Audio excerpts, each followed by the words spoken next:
झारखंड का देवघर, मंदिरों का शहर, बाबा वैद्यनाथ की नगरी, बाबा धाम का पेड़ा प्रसाद के तौर पर यहाँ का प्रसिद्ध है।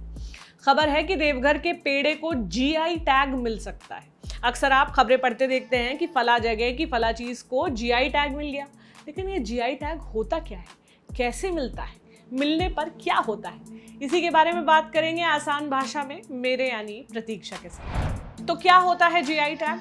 मान लीजिए आप किसी दफ्तर में काम करते हैं या दिल्ली के किसी कॉलेज में पढ़ते हैं। अक्सर ऐसा होता है कि आपके सहपाठी या ऑफिस में काम करने वाले दोस्त जब अपने घर जाते हैं तो अपने यहाँ की कोई फेमस चीज़ लेकर आते हैं। कई बार खुद से, तो कई बार फरमाइश करने पर, तो कई बार धमकी देने पर। जैसे राजस्थान की बीकानेरी भुजिया, ओडिशा और पश्चिम बंगाल का रसगुल्ला, या ऐसी बहुत सारी चीज़ें। जो चीज़ जहाँ की ओरिजिनल है उसे अपनी साख बनाने में कई बार सैकड़ों साल लग जाते हैं। जैसे बनारसी साड़ी ने लंबे समय में अपनी पहचान बनाई है। लेकिन मान लीजिए कि कोई एवं किसी साड़ी को बनारसी साड़ी का नाम दे दे और उसे मार्केट में बेचने लगे। ऐसे में क्या होगा कि एक तो ओरिजिनल बनारसी साड़ी जो है उसकी साख को बट्टा लगेगा, दूसरा ये कि बनारसी साड़ी बनाने वाले को उसका क्रेडिट नहीं मिलेगा। ऐसे में बात आई कि जिस चीज की उत्पत्ति जहां हुई है उसे बेचने का अधिकार उसी के पास होना चाहिए, जिससे वहां के लोगों को ही फायदा मिले। ऐसे में उन प्रोडक्ट्स को प्रमाणित करने की बात हुई, उसी से आया जीआई टैग। जीआई टैग यानी ज्योग्राफिकल इंडिकेटर, भौगोलिक संकेतक। जीआई टैग उन प्रोडक्ट्स को मिलता है जिनका एक विशिष्ट भौगोलिक मूल क्षेत्र होता है। जीआई टैग उस उत्पाद की गुणवत्ता और उसकी विशेषता को दर्शाता है। दिसंबर 1999 में संसद ने माल के भौगोलिक उपदर्शन यानी रजिस्ट्री और संरक्षण अधिनियम 1999 पारित किया। अंग्रेजी में कहें तो geographical indications of goods registration and protection act 1999। इसे 2003 में लागू किया गया। इसके तहत भारत में पाए जाने वाले यूनिक प्रोडक्ट्स के लिए जीआई टैग देने का सिलसिला चालू हुआ। मान लीजिए कि देवघर में ही एक खास किस्म का पेड़ा बनता है जो काफ़ी हद तक फेमस है और यहाँ के लोग चाहते हैं कि उनके पेड़े को एक पहचान मिल जाए, एक मान्यता मिल जाए, तो वो रजिस्ट्रार ऑफ ज्योग्राफिकल इंडिकेशन यानी जीआई के लिए अप्लाई कर सकते हैं। जीआई टैग किन प्रोडक्ट्स को दिया जाता है? पहला, एग्रीकल्चर गुड्स, मतलब खेती से जुड़े प्रोडक्ट जैसे बासमती चावल, दार्जिलिंग टी, किसी खास किस्म का मसाला और ऐसे ही प्रोडक्ट जो एक विशेष क्षेत्र में मिलते हैं। दूसरा, हैंडीक्राफ्ट्स जैसे चंदेरी साड़ी, महाराष्ट्र सोलापुर की चद्दर, कर्नाटक का मैसूर सिल्क, तमिलनाडु का सिल्क वगैरह। तीसरा, मैन्युफैक्चर्ड प्रोडक्ट्स जैसे तमिलनाडु का ईस्ट इंडिया लेदर, गोवा की फेनी, महाराष्ट्र की नासिक वैली वाइन, उत्तर प्रदेश के कन्नौज का इत्र।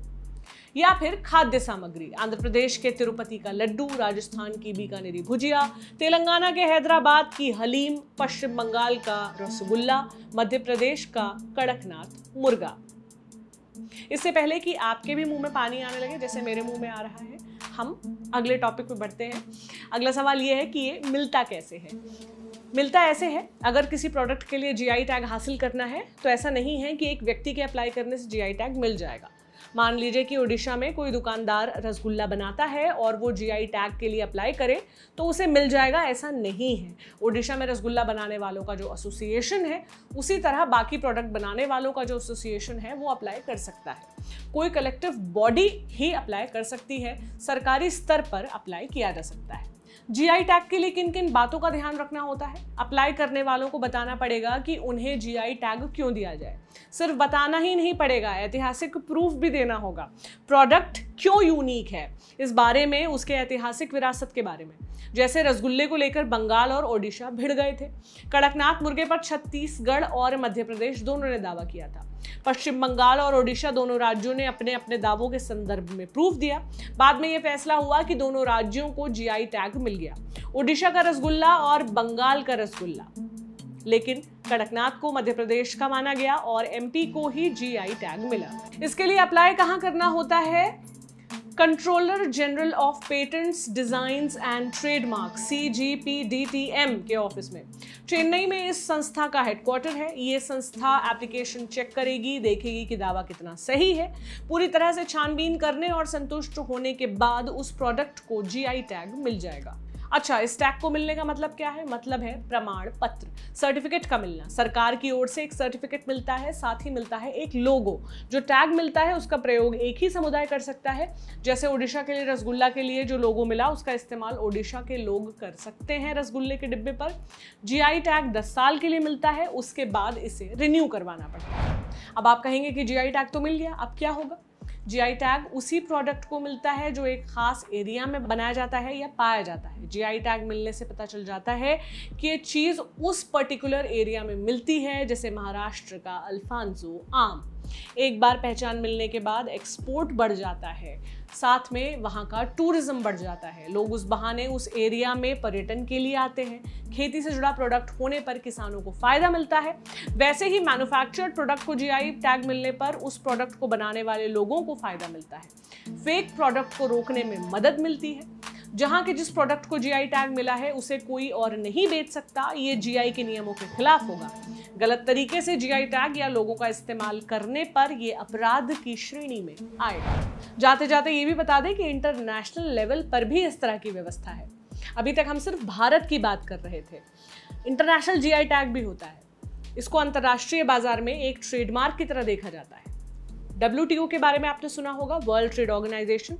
इसके तहत trade related aspects of intellectual property rights, जिसे छोटे में कहते हैं ट्रिप्स, एक अग्रीमेंट है जिसे ज्यादातर बड़े देशों ने साइन कर रखा है। इसके सदस्य देशों के बीच इस बात पर सहमति है कि वो एक दूसरे के जीआई टैग का सम्मान करेंगे। अगर किसी एक देश ने किसी एक प्रोडक्ट पर जीआई टैग दे दिया है तो दूसरे देश उसी प्रोडक्ट पर या उसी तरह के फेक प्रोडक्ट को रोकने की कोशिश करेंगे, क्योंकि अंतर्राष्ट्रीय लेवल पर किसी प्रोडक्ट के ओरिजिन को लेकर, उसे किसने फेमस किया उसे लेकर विवाद होते रहते हैं।